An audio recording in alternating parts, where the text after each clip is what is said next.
Mr. President, dear colleagues, lahat tayo nagdiwang at pumalakpak noong maban ang POGOs at nang maipasa na ang anti-POGO law. Alam natin kung paano inabuso ng mga dayuhan ang ating mga institusyon para makapasok sa bansa at magsagawa ng samut-saring krimen at kasamaan. Today, I rise to sound yet another alarm. POGOs and illegal gambling actors continue to cast a long shadow over our country. At malala pa dito, ginagamit ang isang paraan na dapat nakareserba sa mga pinaka-inaalipusta, ang ating asylum process. Let me be very clear. Refugee protection is sacred. It exists to save lives, to shield the persecuted, the hunted, the vulnerable. The Philippines is proud to be a signatory to the 1951 Refugee Convention, and we honor that commitment. We honor that commitment to the Jews during the Holocaust, the Vietnamese boat people, the Sindhi Hindus after the partition. We continue to honor that commitment to the Syrians, the Palestinians, the Rohingya peoples. Pero ngayon, lumalabas na pati ito ay nilalapastangan na rin. Mr. President, hindi dapat ito ginagawang taguan ng mga kriminal.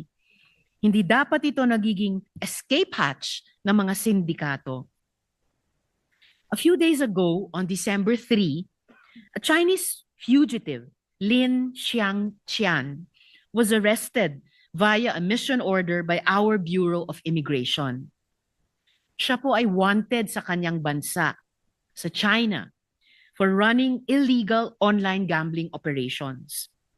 Ayon sa intel reports tungkol sa kanya, he continued running underground POGO-style scam enterprises here kahit na banned na ang POGO sa ating bansa.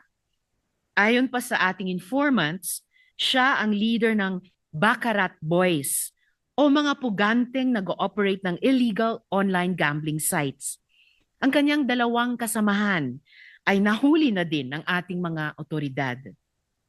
Pero wala pang 24 oras matapos ang kanyang pag-aresto, itong si Lin ay di umanong nakakuha ng proteksyon mula sa pag-file ng asylum.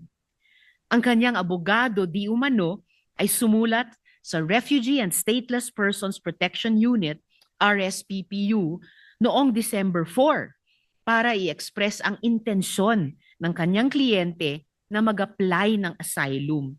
Apparently, this was enough to prevent his deportation. Ito ang ginawang dahilan kung bakit hindi na proseso ang kanyang deportation. Isang araw lang, Mr. President. Isang araw. Nagpanggap siyang nangangailangan ng pagkupkop ng Pilipinas at kaya tinuring umano na biktima ng political persecution sa China. I have further evidence to prove that this is not an isolated loophole. This is an insidious pattern, a modus, a deliberate exploitation of our asylum system. There are enough examples that should give rise to alarm. These have been corroborated by many sources, and I have a high level of confidence in this information.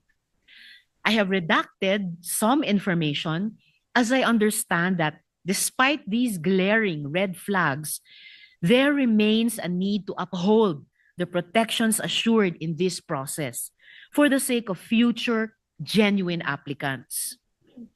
A certain Miss Wang, accused of embezzling 97 million RMB in 2017, tumakas dito noong 2018, and then was arrested here in 2022 on an Interpol red notice.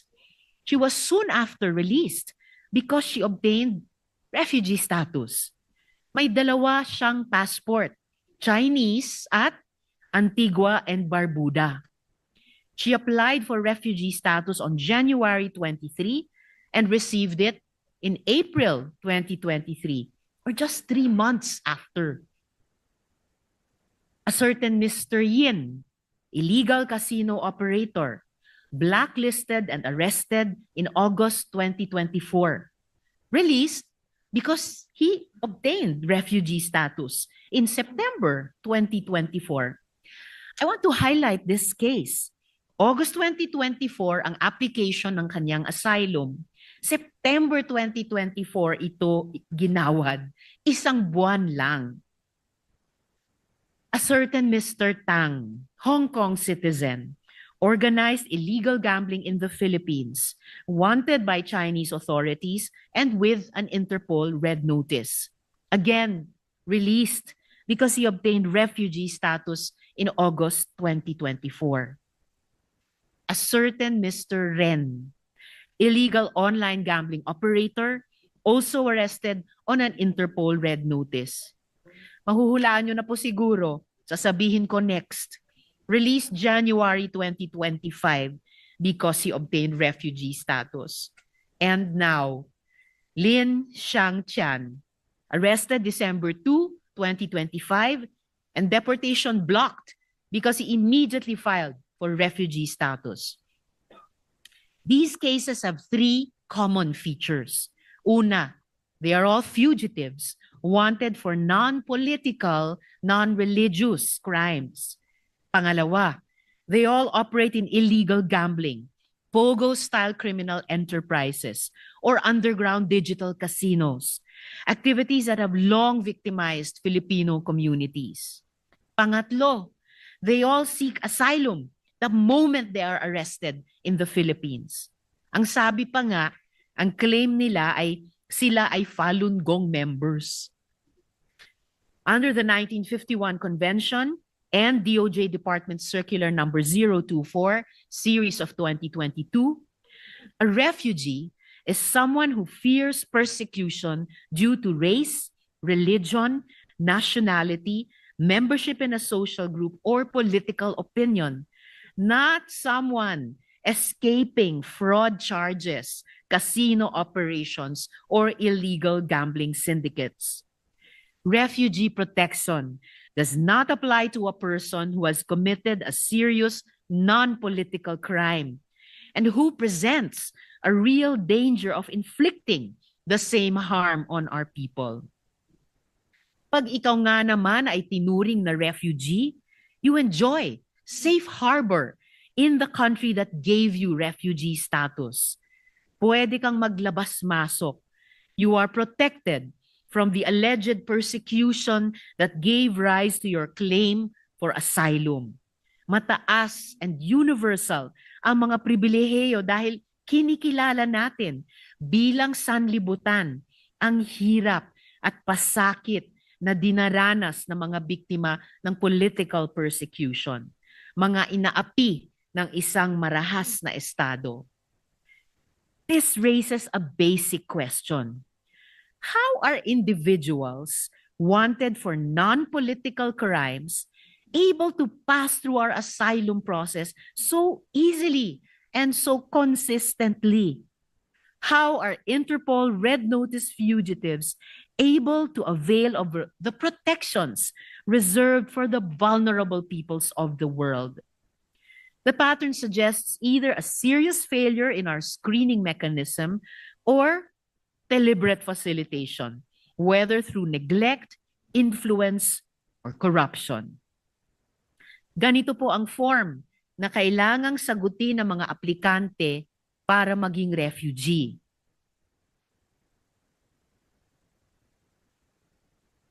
Papakita po namin yung form.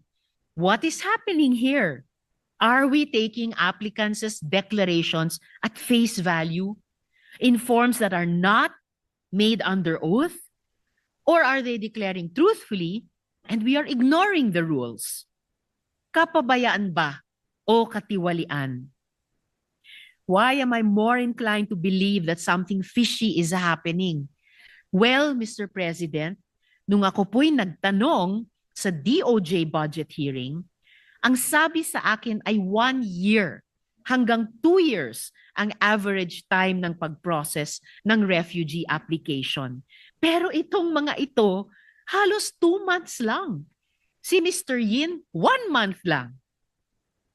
Ang nakakakaba pa, most of these bad actors are still in the Philippines, free to continue criminal activities while enjoying the mantle of protection of our refugee system. Who dropped the ball here? Ang DOJ RSPPU na nagpoproseso at nagbibigay ng asylum? Ang BI na may mandato ng paghuli ng mga violators ng ating immigration laws at mag-deport? O may iba pa bang ahensya? I thank the Bureau of Immigration and the DOJ, Mr. President, for their readiness to provide information on these general processes to my staff. But I believe they would agree with me that some questions need to be answered.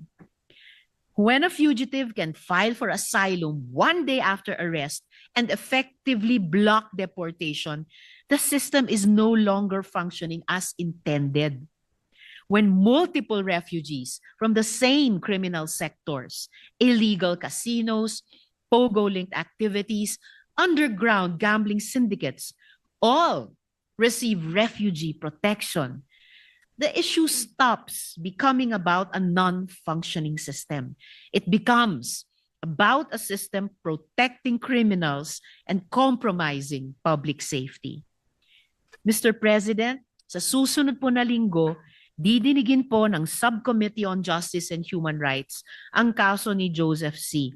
at ang samut-saring mga paraan na ginagamit ng mga masasamang loob na dayuhan ang sistema at mekanismo ng ating gobyerno para hindi sila managot sa batas at magpatuloy ang kanilang masamang ginagawa. I have asked for this privileged speech to be referred to the same subcommittee para mahimay po ng mabuti ang mga magkakadikit-dikit na mga usaping ito. Marami pong salamat, Mr. President.